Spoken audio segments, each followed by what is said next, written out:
Jadi benar Pak, ada warga kita yang ini meninggal di Jambi itu Pak ya?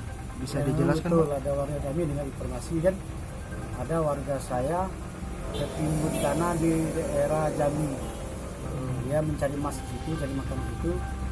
Ya, pas dia masuk dalam sumur mengambil emas, datang air hujan, langsung masuk ke sumur dan terperangkap dalam lumpur air tadi, sehingga menimbul dia meninggal dunia Di dalam itu. Untuk proses pencarian jasadnya gimana Pak? Alhamdulillah sekitar 1 hari warga saya langsung ke sana, langsung disedot airnya pakai mesin manual kan, nggak pakai alat, langsung airnya kering, langsung di warga saya turun ke dalam sumur, langsung ngambil korban, langsung dari ke atas, langsung baru pulang.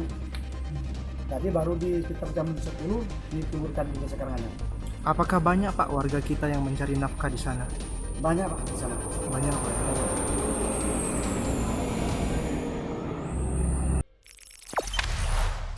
Jangan lupa subscribe, share, komen, dan like ya.